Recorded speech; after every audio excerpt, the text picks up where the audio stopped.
all right, I'll wait. My dad had a stroke, and so, I was panicking about it, thinking, wow, man, I can't afford a nurse. I'm going to have to move him in, clean him, feed him, But it's kind of one of those things that kind of worked itself out because he died. Back in Europe, man, my dad, he played soccer. I mean, he ate, slept, and drank soccer, and I think it kind of rubbed off because, not that I ever played soccer, but I ate, slept, and drank a lot.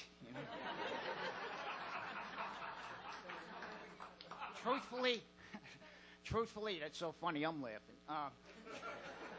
Truthfully, I was an all-around athlete. I mean, I was always at the rec center, mostly behind the rec center where I played a lot of cocaine, crack, meth, speed, red wine, and occasionally basketball.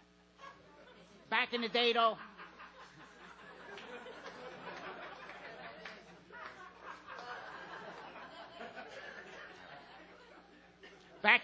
I was a fighter, man. I'll tell you, I had 30-somewhat fights, man.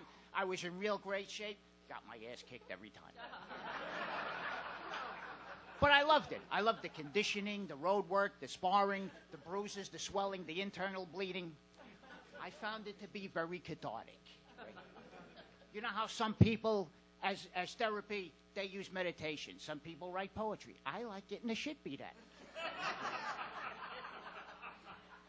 But at least back then, I never put any garbage into my body. Only the purest quality cocaine.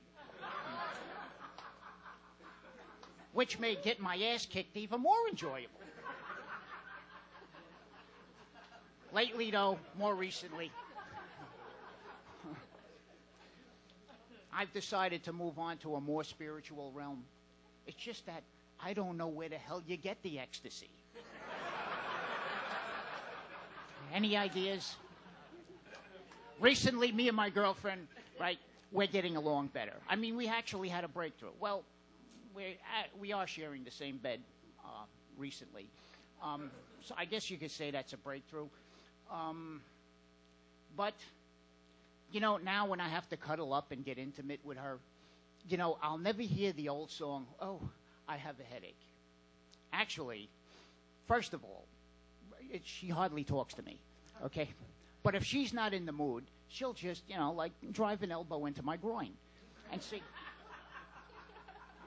hey, listen, I understand the importance of drawing boundaries. It's important. But, one of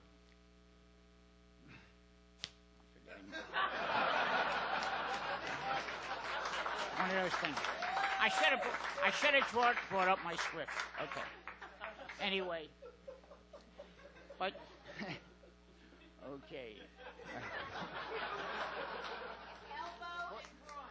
Yes, elbow and groin. Very good, very good.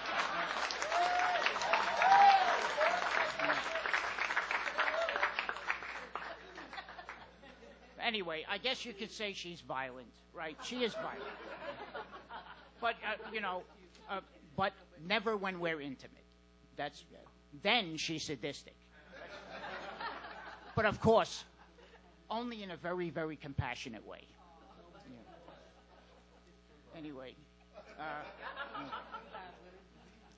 this is what I get. You had to convince me to have them Heinekens before I came. Anyway, so the thing is, here's the thing. She's on this medication now. She tells me it puts her in a fog, right? And she says that it makes her feel like she's just going through the motions, and it shows. Last week, she attacked me with a hammer, right? So big deal. All right. So I didn't sense any emotional, bond between us. She couldn't even get excited enough to use the chlorine. You see, we're in a relationship. You just show some commitment, So here's the thing. It's the profanity. And it's the name calling, especially in her South Bronx accent.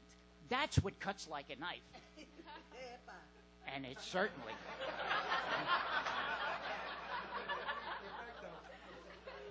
But it's certainly a relief from the slashes she gave me with her Filipino switchblade. Anyway, she's a poet, and she wrote me my own personal love poem. It's called My Murderous Wrath. You see, even the title has this tranquil tone to it, don't you think? Check out this verse. Might I pluck out your thorny stem to beget your delicate flower? Now, that's not the punchline.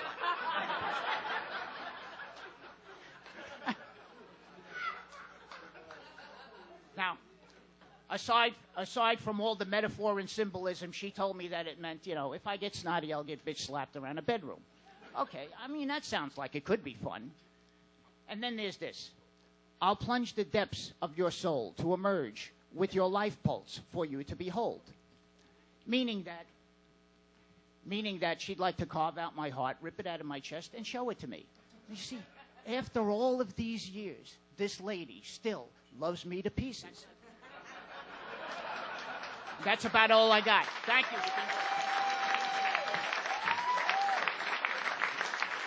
Victor Carbone.